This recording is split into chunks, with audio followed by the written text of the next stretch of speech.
खबरें वो जिनका है आपको इंतज़ार, खबरें वो जो देश के दिलों में धड़कती है। हम हैं वही देश की धड़कन न्यूज़ नेटवर्क, दिखाए जो केवल सच। द समर एग्जीबिशन के कार्यक्रम का आयोजन।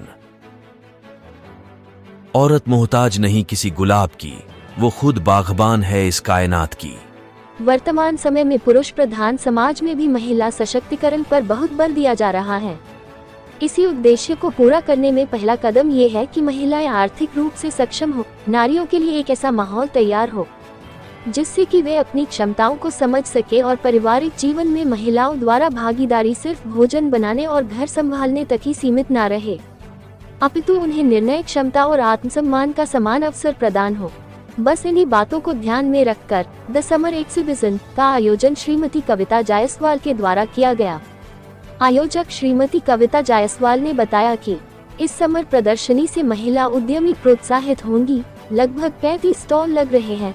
अपने हुनर को अपना स्वरोजगार महिलाओं ने बनाया है, जिसमें हस्त निर्मित आभूषण, पस घर के बने नमकीन, अनाज का मोटा आटा, पापड़लुई, बढ़िया, गृह सज्जा का सामान, हैंडलूम में Maheshwari, Chanderi, Kota Doria, Bhagalpuri silk, phulkari work, Bengali silk cotton, malmal, Lucknowi chikankari, khadi ग्रामोद्योग, बाग प्रिंट, असरक, दाबू, लेहरिया, वैक्स बटिक, साड़ी एवं सूट आदि का प्रदर्शन एवं बिक्री सुबह 10 बजे से रात के 10 बजे तक किया जाएगा। उन्होंने खंडवा की कला प्रेमी जनता से निवेदन है कि महिलाओं के द्वारा लगाए गए स्टॉल पर आए और प्रोत्साहन प्रदान करें एवं महिलाओं के हुनर को अपना स्नेह प्रदान कराने वाले गणगौर के त्योहार को हर्षोल्लास के साथ मनाएं। इसी के तारतम्य में खंडवा नगर निगम महापौर श्रीमती अमृता अमर यादव भी द समर एग्जीबिशन में पहुंचकर उपस्थित महिलाओं का हौसला बढ़ाया एवं काउंटर से सामान भी खरीदा। देश की धड़कन न्यूज के लिए खंडवा से नारायण प्रजापति की रिपोर्ट।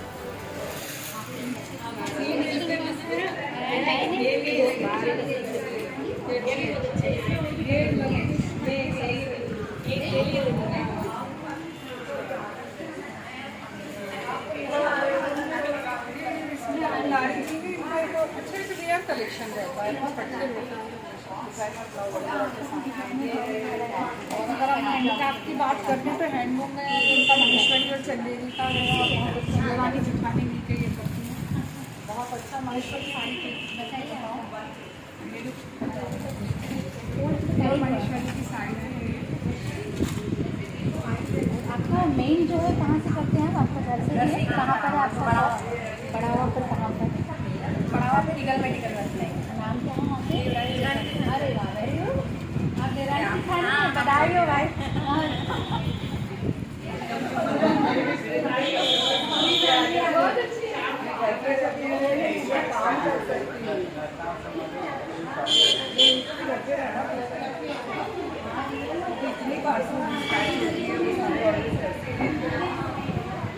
हमारा तो रेजिडेंस कम कॉमर्शियल दोनों है, और उसमें हम ज़्यादा काम कर पाते हैं। अगर शॉप ले ली ना तो मैं वीकेंड दूँगा।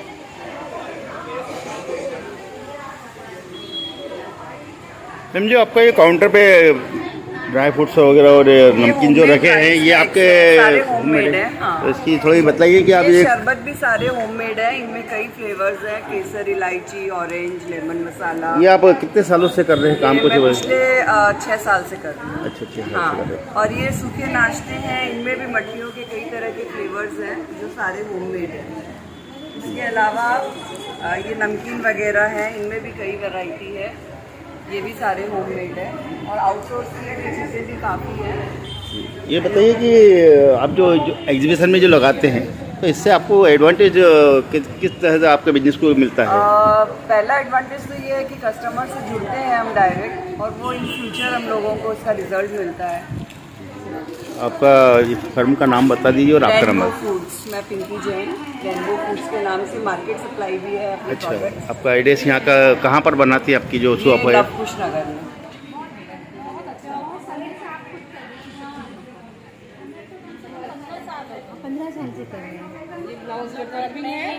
ये जितने भी जो बैग हैं ये आपके द्वारा ही बनाए गए हैं, तो ये आप कितने साल से कर रहे हैं? थोड़ा बताइए आपके बारे में।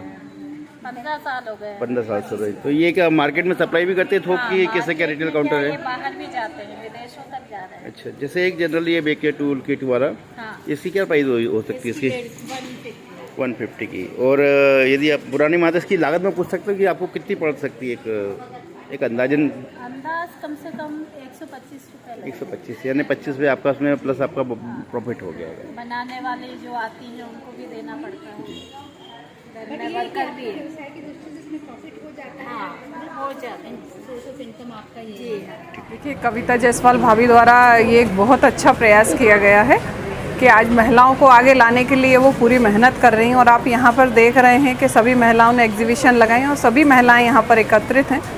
तो आप जो महिलाएं घरों से अपना व्यवसाय कर रही हैं उनके लिए एक नया प्लेटफॉर्म है, क्योंकि यहाँ से जो लोग भी मिलके जाएंगे, जैसे मैं आज खुद आई हूँ, ये सब बहनें यहाँ पर उपस्थित हैं, ये लोग जाएंगे यहाँ का कलेक्शन जैसा है और लोगों को भी बताएंगे। तो जो लोग यहाँ पर आएंगे तो सभी बहनों का व्यवसाय भी बढ़ेगा और उनको आगे बढ़ने के लिए एक रास्ता कविता भाभी ने तैयार किया है। तो मैं भाभी को भी बहुत बहुत शुभकामनाएं देती हूँ कि आपने महिलाओं को आगे लाने के लिए इतना अच्छा प्रयास किया है। मैं आपके तरफ से कुछ महिलाओं को लेकर कुछ स्कीम निकाली जा रही है? देखिए, महिलाओं के लिए तो आज के समय में आगे बढ़ाने के लिए सरकार बहुत प्रयास कर रही है, चाहे वह ग्रामीण क्षेत्र की हो, शहरी क्षेत्र की हो। सभी दूर चाह रहे हैं कि महिलाएं पुरुषों के साथ समान चलकर काम करें। और कहीं ना कहीं आज हमारा देश निरंतर उन्नति कर रहा है, प्रगति कर रहा है और उसमें सबसे बड़ी भूमिका महिलाएं अपनी दे रही हैं। और ये हमारा शहर इस चीज़ का सबसे बड़ा उदाहरण है कि आप देखते होंगे कि हमारे शहर में महिलाओं का नेतृत्व चल रहा है और हमारा शहर भी दिनों दिन उन्नति करता जा रहा है। ये जो आज का एग्जीबिशन लगाया है, इसमें लगाने का उद्देश्य बताइए है, किस कारण से आप प्रेरित होकर ये आपका मेरे ख्याल से तीसरा या चौथा एग्जीबिशन लग रहा है? जी, तो इसकी जानकारी दीजिए ना। जी, मेरा ये एग्जीबिशन लगाने का मेन उद्देश्य तो यही है कि जब जहाँ अपन पूरा भारत महिला सशक्तिकरण की बात करता है तो पहला कदम यही आता है कि महिलाएं आर्थिक रूप से सक्षम हों। जब तक महिलाएं आर्थिक रूप से सक्षम नहीं होंगी हम उनके सशक्तिकरण की बात भी नहीं सोच सकते। और दूसरा उद्देश्य तो मेरा ये है कि महिलाएं केवल चौके चूल्हे तक सीमित नहीं है, अगर उनमें कुछ हुनर है तो वो अपने हुनर को स्वरोजगार में बदलें और अपनी टैलेंट को लोगों तक पहुँचाएँ।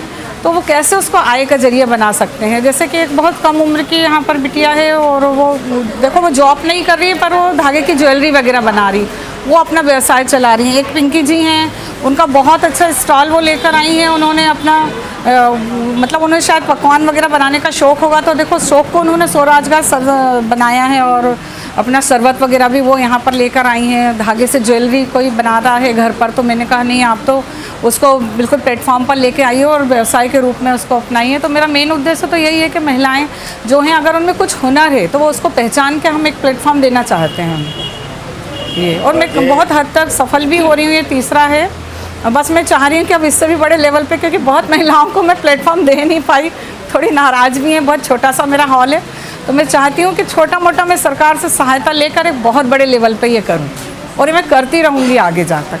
अच्छा, ये मेरी सहभागिताएं हैं दोनों, हमेशा बस एक कॉल पे मेरे को जो चीज़ें की मुझे को आवश्यकता होती मैं बोलती मैम ये करवाना है वो करवाना है, तो ये दोनों हमेशा मेरे साथ रहती हैं। तो इनका बिल्कुल तहे दिल से धन्यवाद। अब यहाँ महिलाओं के एग्जीबिशन में आई हैं, कैसा अनुभव कर रही हैं, महिलाओं को क्या संदेश देना चाहती हैं? पहले तो मैं कविता जायसवाल जी जो ऑर्गेनाइज़र हैं वो उनको धन्यवाद देना चाहती हूँ, साधुवाद देना चाहती हूँ कि वो उन्होंने ये बीड़ा उठाया है कि जो घरेलू महिलाएं हैं जो अपने घर से काम कर रही हैं, उद्योग का संचालन कर रही हैं छोटे स्तर से, वो उनको एक प्लेटफॉर्म यहाँ पर प्रोवाइड करती हैं। तो ये हमारा जो महिला सशक्तिकरण की ओर जो कदम है तो बस मैं उनका ये सहयोग करती हूँ और कुछ नहीं है। और बाकी वो उनका जो उद्देश्य है वो बहुत बड़ा है और वो 3 साल से धीरे धीरे करके उनसे कई सारी महिलाएँ जुड़ती जा रही हैं। और जो महिला सशक्तिकरण के क्षेत्र में ये जो कदम है आर्थिक रूप से सुदृढ़ करना महिलाओं को, क्योंकि हमारा सरकार का सभी का ये उद्देश्य है कि जो महिलाएं हैं, जो आदि शक्ति है, जो नारी है, वो आगे बढ़ें। और ये जब भी हो सकता है कि जब वो आर्थिक रूप से सक्षम हो, तभी उनकी निर्णय की भी जो है सुना जाएगा। और इसी स्तर पर जो हमारा देश है या हमारा शहर है, आज खंडवा शहर भी इंदौर, भोपाल, मुंबई की तर्ज पर धीरे धीरे जो महिलाएं हैं वो आगे बढ़ रही हैं और ऐसे समय में जो हमारी जैसे कविता जैसी जो हमारी महिलाएं हैं, उनका ये जो सिस्टम जो हमने चालू किया है, उसके लिए वो साधुवाद की पात्र हैं। धन्यवाद।